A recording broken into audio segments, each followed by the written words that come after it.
So recently, Jasmine's son wrote a long op-ed in the New York Times that talked about this notion of a permanent underclass, about how all the folks at the big AI labs were convinced that AI would eventually replace all human labor, all human knowledge work. And if we did not play out our technology and policy choices properly, this would result in the creation of a new permanent underclass.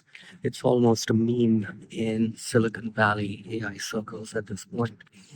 On her Substack later, she wrote a follow up piece where she also talked about some of the rebuttals. So, rebuttals to the rebuttals.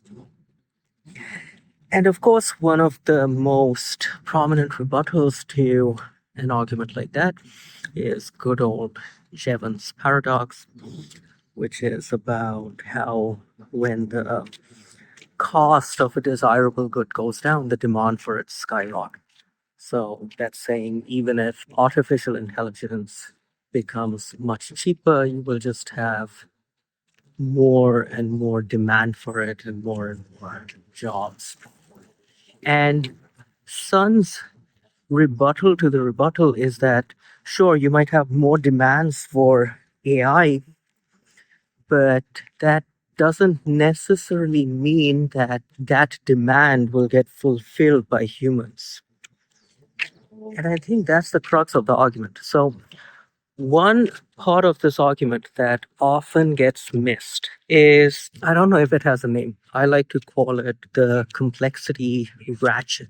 And I think that is what might still end up saving humans. But let me explain what the complexity ratchet is. If you look at the tech tree of civilization, the tech tree, of course, is one long walk up the ladder of complexity, going from mud huts to wooden buildings to concrete buildings to skyscrapers and so on. Or, going from wheels to cars to jet airplanes to spaceships and rockets.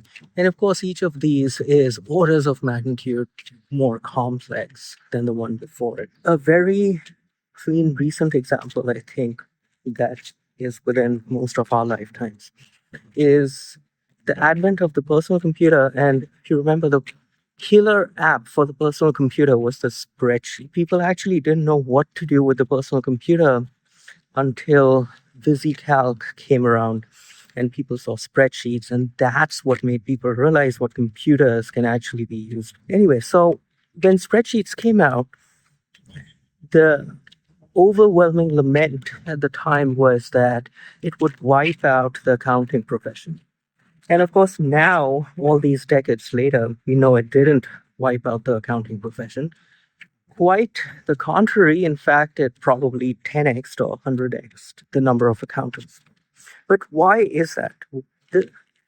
I like to claim the reason is the complexity ratchet, which is that because spreadsheets made it so easy to do more and more complex financial engineering, the result was that you needed more and more human accountants to stay on top of all that complex financial engineering.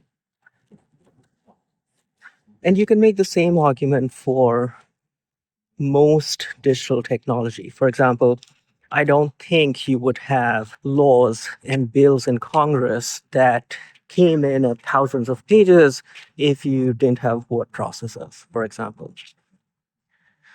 So the complexity ratchet argument is that all these technologies, they just irreversibly ratchet up the level of complexity in our civilization.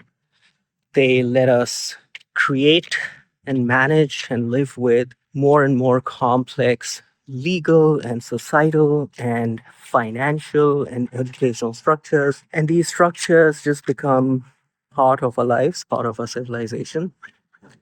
And even though you need machines to manipulate a lot of these systems, so the financial system is a great example of this, you need a lot of complex machinery to operate today's financial markets, and not just markets, even just all the structures: companies, LLCs, C Corps, S Corps, public corporations, private corporations, shareholder structures, ownership structures, all that stuff. So you need a lot of automated machinery to deal with all this complexity, but ultimately you also need a lot of humans. So even though you created a lot of complexity and you irreversibly did so, you needed machines to move up in that complexity ladder. You needed machines to now maintain your civilization at that level of complexity.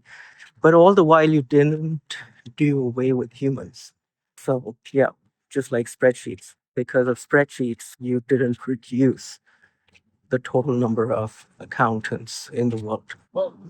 So, I think this complexity ratchet argument might be a corollary of, or maybe a necessary companion to, the now familiar Jevons paradox argument.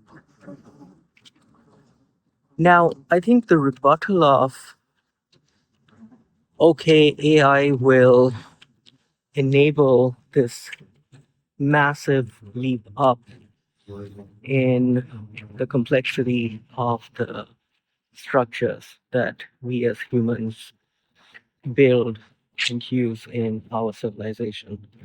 But sure, the AI itself will manage it for you. I think that is still plausible at this point. I don't think we know enough at this point to say whether it will go the way that it did for accountants, that you still needed a lot of accountants, or whether it will go the way of agriculture, where we still produce more than enough food for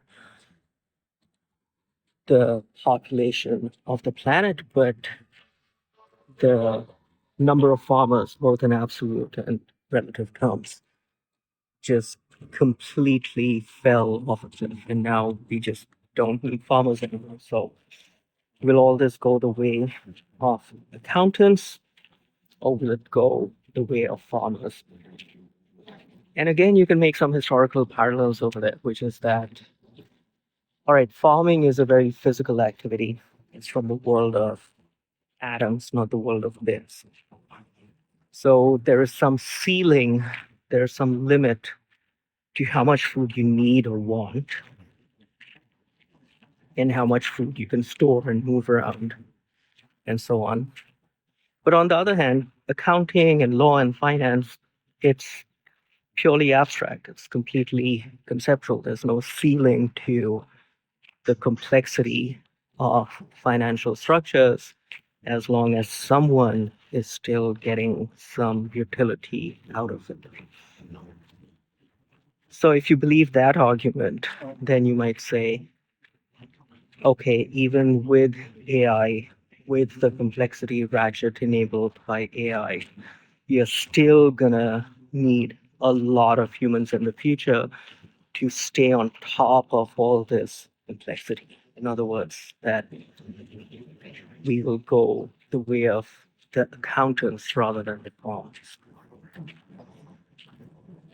Well, only time will tell which way we end up going. But I did want to talk about this complexity ratchet argument because, yes, the Jevons paradox argument is pretty well known by now, but I haven't seen the complexity ratchet argument, at least not to my knowledge. All right, I'll see you in the next one.